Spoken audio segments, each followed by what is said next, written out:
Hello students, आज की जो आपकी वर्कशीट है वो सामाजिक विज्ञान भूगोल से ली गई है। पार्ट 5 प्राकृतिक वनस्पति तथा वन्य प्राणी।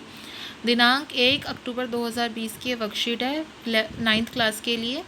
इस वर्कशीट में आप सबसे पहले अपना नाम लिखेंगे, अपनी जो सब्जेक्ट टीचर है उनका नाम लिखेंगे। वर्कशीट नंबर 38 है। इसमें आपको क्या बताया गया है, लास्ट जो वर्कशीट थी 37, उसमें हमने प्राकृतिक वनस्पति के बारे में पढ़ा था। प्राकृतिक वनस्पति किसे कहते हैं, कितने प्रकार की होती है, कैसी कैसी होती है। अब हम और इसको एक इलैबोरेट वे में, यानी कि और अच्छे से हम इसको पढ़ते हैं। उसमें क्या लिखा है, भारत में निम्न प्रकार की प्राकृतिक वनस्पति पाई जाती है। अब इसमें आपको ऑप्शन, मतलब कि इसमें आपको दिए गए हैं कि 5 तरह की प्राकृतिक वनस्पति पाई जाती है। जो सबसे पहले है वो है उष्ण कटिबंधीय वर्षावन, यानी कि उष्ण कटिबंध पे पाए जाने वाले वर्षावन।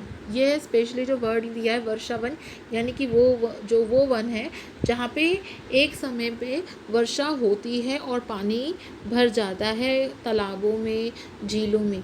उष्ण कटिबंधीय पर्णपाती वन। पर्णपाती का मतलब होता है, पर्ण का मतलब होता है पत्ते, ठीक है। वो वन जहाँ पत्ते गिरते हों, यानी कि पतझड़ होता हो, तो उष्ण कटिबंधीय पर्णपाती वन। ये दोनों वर्ड सेम है, बस एक अंतर जो ये है वो है पर्णपाती और वर्षा। जहाँ पे हम वर्षा वन की बात करते हैं वो सदाबहार वन होते हैं, यानी कि उधर 12 मास जो वन है वो हरा भरा रहता है, बहुत घनत्व वाला, यानी कि घना वन होता है, क्योंकि साल भर उधर वर्षा होती है, पानी की कोई कमी नहीं रहती है। और साथ में क्या होता है, वहाँ पे बहुत सारे पेड़ पौधे, औषधियाँ पाई जाती है। वहीं पे पर्णपाती वन का मतलब होता है पर्णपाती, यानी कि एक समय में जब उस जंगल के सारे पत्ते गिर जाते हैं, जैसे हमारे यहाँ स्प्रिंग में होता है, यानी कि वसंत ऋतु से आने से पहले पतझड़ का जो सीज़न आता है वो यही होता है। उस टाइम पे सारे पत्ते पेड़ के झड़ जाते हैं और जो वसंत ऋतु होती है उसमें वो दोबारा उगते हैं। तो ऐसे वन जहाँ पे एक समय में सभी पत्ते गिर जाते हों उन्हें हम कहते हैं पर्णपाती वन। फिर उसके बाद आते हैं कटीले वन और झाड़ियाँ। ये ज़्यादातर हमें रेगिस्तानी इलाके में देखने को मिलती है, सहारा मरुस्थल कह ले, या फिर जो हमारा राजस्थान है भारत का, उधर हमें कटीले वन और झाड़ियाँ देखने को मिलती हैं। पर्वतीय वन, यानी कि पर्वतों पे पाए जाने वाले वन, जहाँ पे शंकुधारी पेड़ लास्ट क्लास में हमने पढ़ा था। मतलब कैसे पेड़, जैसे जो त्रिकोण, मतलब कि एक तरह से चोंच सी निकली हो, ठीक है। पर्वतीय वन होते हैं, यानी कि पर्वतों पे पाए जाते हैं। फॉर एग्जांपल हिमालय जो वन है हमारे, हिमालय के तलहटी पे, हिमालय पे पाए जाने जो पेड़ पौधे पाए जाते हैं उनको हम पर्वतीय वन कहलाते हैं। मैंग्रोव जो वन होते हैं, मैंग्रोव वन का मतलब होता है आपका वो वन जो नदी के किनारे पाए जाते हैं। ये वन नदी के किनारे किनारे होते हैं। लास्ट क्लास में हमने पढ़ा था ये जो वन होते हैं, इन पेड़ों की जो जड़ें होती हैं वो ऊपर की तरफ होती हैं, क्योंकि जो पानी है वो पूरी धरती में जमा होता है, क्योंकि इसके किनारे पे है, नदियों के किनारे पे है, इसलिए ऑक्सीजन के लिए जो इनकी जो जड़ें होती है वो ऊपर की साइड होती है और इनकी जो डालियाँ होती हैं वो आपस में उलझी हुई होती है। एक तरह से कह लीजिए आप बाउंड्री बना देते हैं ये किसी भी नदी की। तो ऐसी चीज़ों को हम कहते हैं मैंग्रोव वन, ठीक है। तो इसका मतलब हमने 5 तरह के जो वन हैं वो हमारे भारत में ही पाए जाते हैं। अब आप देखेंगे कैसे। उष्णकटिबंधीय वर्षा वन, ये वन पश्चिमी घाट, यानी कि जो ये मैंने अभी आपको बताया, ये सारी चीज़ें, ये पांचों वैरायटी हमारे देश में कैसे पाई जाती है, बताते कहाँ कहाँ पाई जाती है। उष्णकटिबंधीय जो वर्षा वन यानी कि सदाबहार वन है वो पश्चिमी घाट, लक्षद्वीप, अंडमान निकोबार द्वीप समूह, असम के क्षेत्रों में पाए जाते हैं। असम में आप जानते हैं चेरापूंजी और मानसीराम 2 ऐसी जगह हैं जहाँ पे जो विश्व की सबसे अधिक वर्षा होती है। ऐसी जगहें हैं, इसीलिए यहाँ पे जो पाए जाने वाले वन हैं उनको हम कहते हैं उष्णकटिबंधीय वर्षा वन, यानी कि ऐसे वन जहाँ पे सारा साल वर्षा होती है और वो वन घने रहते हैं। यहाँ 200 सेंटीमीटर से अधिक वर्षा होती है। जो वृक्षों की जो ऊंचाई है वो 60 मीटर से भी अधिक होती है, बहुत लंबे होते हैं। यहाँ प्रत्येक प्रकार की वनस्पति, वृक्ष, झाड़ियाँ पाई जाती है। इनमें व्यापारिक महत्व के कुछ वृक्ष पाए जाते हैं। व्यापारिक मतलब कि जिनका हम व्यापार कर सके, यानी कि जिनको हम बिजनेस कर सके, वो है आबनूस या ebony, mahogany, rosewood, rosewood oil आपने सुना होगा, बहुत महंगा मिलता है। रोजवुड, रबड़, सिंकोना, इन वनों में, अब हमने पेड़ों के बारे में पढ़ लिया, अब हम पढ़ रहे हैं जानवरों के बारे में। इन वनों में हाथी, बंदर, लंगूर, हिरण आदि पाए जाते हैं। इसका मतलब हम जो भी वन के बारे में पढ़ेंगे उसमें हमें क्या क्या ध्यान रखना है। पहली चीज़ हमें ये ध्यान रखना है वो कहाँ पाए जाते हैं। दूसरी चीज़ कितने सेंटीमीटर वर्षा होती है। पेड़ों की ऊंचाई कैसी है, किस प्रकार की वनस्पति पाई जाती है। फिर उसके बाद कौन सी वनस्पति पाई जाती है, यानी कि पेड़ पाए जाते हैं उनके नाम, और उधर पाए जाने वाले जानवरों के नाम। एक जो वन के बारे में अगर हम डिस्क्राइब करें उनके बारे में हमें 1 2 3 4 5 ये 5 चीज़ें लिखनी है। ठीक है, अब हम आगे आते हैं। जो दूसरा वन है वो है उष्णकटिबंधीय पर्णपाती वन, यानी कि ऐसा वन जहाँ पे पत्ते गिरते हो। इसमें भारत में सबसे बड़े क्षेत्र में फैले हुए वन है, यानी कि जो ये वाला जो वन है ये सबसे ज़्यादा भारत क्षेत्र में फैला हुआ है। इन्हें मानसूनी वन भी कहते हैं। जहाँ जो हमारे जो दूसरे वाले वन थे जिनको हम कहते थे वर्षा वन, उन्हें सदाबहार वन कहा जाता है। वहीं पे पर्णपाती वन को जो दूसरा नाम दिया गया है वो है मानसूनी वन, यानी कि मानसून के अकॉर्डिंग बदलते हैं। ये उन क्षेत्रों में विस्तृत है जहाँ 70 सेंटीमीटर यानी कि 70 से लेकर 200 सेंटीमीटर तक वर्षा होती है। ये इलाके कौन से हैं? झारखंड, पश्चिमी उड़ीसा, छत्तीसगढ़। उष्णकटिबंधीय पर्णपाती वनों में जो सबसे प्रमुख प्रजाति पाई जाती है वनों में पेड़ों की, वो है सागौन, तथा व्यापारिक महत्व के कुछ वृक्ष पाए जाते हैं जैसे बांस, शीशम, चंदन, कुसुम, अर्जुन, शहतूत। तो जो इनका महत्व है ये व्यापारिक तौर पे है।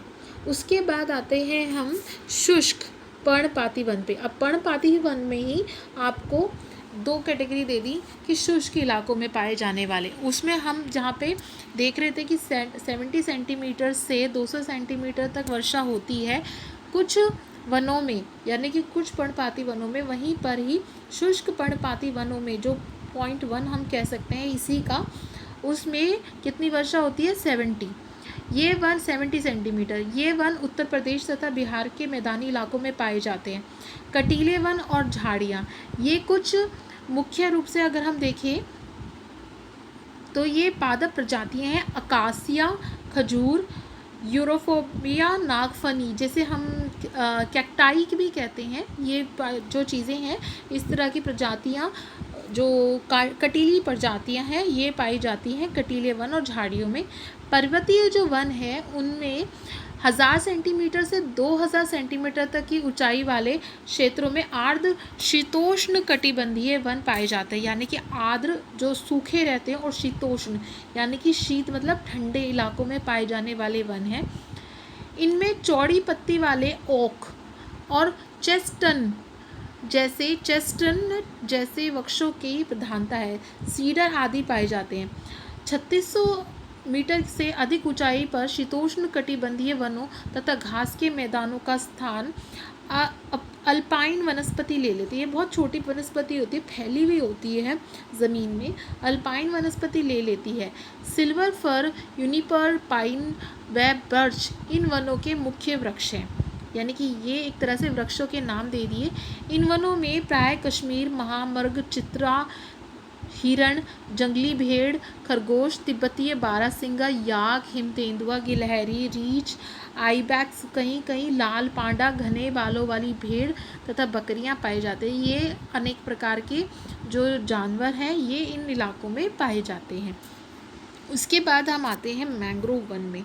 मैंग्रोव वन का मतलब यानी कि वो वन जो एक तरह से बाउंड्री बनाते हो। यह वनस्पति तटवर्तीय क्षेत्रों में जहाँ ज्वार भाटे आता है, ये ज्वार भाटा ही वहीं आता है जहाँ पे तटवर्तीय जो क्षेत्र होते हैं कि सबसे महत्वपूर्ण वनस्पति है। इसके क्योंकि ये क्या होते हैं, ये ना मिट्टी का कटाव रोक देते हैं। मिट्टी और बालू इन तटों पर एकत्रित हो जाता है, जो मिट्टी बहकर आती है। आपको जो ये वन है ये बेसिकली आपको डेल्टा पे मिलेंगे। मिट्टी और बालू इन तटों पर एकत्रित हो जाती है। घनी मैंग्रोव एक प्रकार की वनस्पति है जिसमें पौधों की जड़ें पानी में डूबी रहती हैं, यानी कि जो पानी की डूबी रहती हैं। गंगा, ब्रह्मपुत्र, महानदी, गोदावरी, कृष्णा, कावेरी नदियों के डेल्टा में यह वनस्पति मिलती है। गंगा ब्रह्मपुत्र डेल्टा में सुंदरी वृक्ष पाए जाते हैं जिनसे मजबूत लकड़ी प्राप्त होती है। नारियल, ताड़, क्योड़ा, वेंगार के ये वृक्ष विभिन्न भागों में पाए जाते हैं। इन क्षेत्र का रॉयल बंगाल टाइगर प्रसिद्ध जानवर है। ये रॉयल बंगाल टाइगर जो है ये भारत का प्रसिद्ध जानवर है, खासतौर पे डेल्टाई क्षेत्रों का। उसके बाद यहाँ तक हमने इन 5 वनों के बारे में पढ़ लिया। अब हम क्वेश्चन आंसर्स करते हैं। जो फर्स्ट क्वेश्चन है, भारत में कितने प्रकार की वनस्पति पाई जाती है? जो हमने वनस्पति पढ़ी है, प्राकृतिक वनस्पति, वो आंसर आपका ये रहा। यहाँ पे 5 प्रकार की पाई जाती है, ये आपका आंसर नंबर 1। यहाँ पे 5 प्रकार की वनस्पति कौन सी है? उष्णकटिबंधीय वर्षा वन, उष्णकटिबंधीय पर्णपाती वन, कटीले वन, झाड़ियाँ, पर्वतीय वन और मैंग्रोव वन। उसके बाद आते हैं सेकंड क्वेश्चन में, भारत के वनस्पति क्षेत्र में पाए जाने वाले वृक्षों के नाम उनके वनस्पति क्षेत्र अनुसार लिखिए। यानी कि भारत में के जो वनस्पति क्षेत्र हैं, अलग अलग वनस्पति क्षेत्र हैं, पाए जाने वाले वृक्षों के नाम और उनके क्षेत्र भी लिखने हैं। तो इसमें आप अलग अलग के नाम लिखेंगे। उसके बाद आता है थर्ड क्वेश्चन, भारत के प्रमुख वनस्पतीय क्षेत्र का संक्षिप्त वर्णन करिए। वनस्पतीय क्षेत्र का संक्षिप्त वर्णन करना है। वनस्पति जो क्षेत्र हैं वो आपके ये सारे ही हैं, इनका संक्षिप्त वर्णन करना है। एक एक का आपको एक शॉर्ट फॉर्म में डिस्क्राइब कर देना है, ठीक है। उसके बाद आते हैं फोर्थ क्वेश्चन, मैंग्रोव वन किस प्रकार अन्य वनों से भिन्न है। यहाँ पे आपको मैंग्रोव वन को डिस्क्राइब कर देना है। हम वनस्पति हमारे लिए किस प्रकार उपयोगी है? हम सभी जानते हैं वनस्पति हमारे लिए इसलिए उपयोगी है क्योंकि ये हमारे व्यापार के लिए, हमारे इकोसिस्टम को बनाए रखने के लिए, जैविक जो जंतु हैं, पेड़ पौधे हैं, उनका बैलेंस बनाए रखने के लिए बहुत महत्वपूर्ण है। हमारी आने वाली पीढ़ी के लिए बहुत महत्वपूर्ण है। व्यापार के साथ साथ हमारे जीवन के लिए भी ये बहुत महत्वपूर्ण है, क्योंकि अगर इनमें से किसी भी चीज़ को नुकसान होता है तो हमारा इकोसिस्टम जो है, हमारा पर्यावरण है, वो ख़राब हो जाएगा, उसका बैलेंस ख़राब हो जाएगा, जिसकी वजह से हमारा जो जीवन है वो असंतुलित हो जाएगा। उसके बाद अब यहाँ पे आपकी ये वर्कशीट कंप्लीट हो जाती है। यहाँ पे वर्कशीट कंप्लीट होने के साथ ही आपको मैं एक छोटी सी जानकारी दे दूँ, क्योंकि आपको ये क्वेश्चंस मिलते जुलते हैं।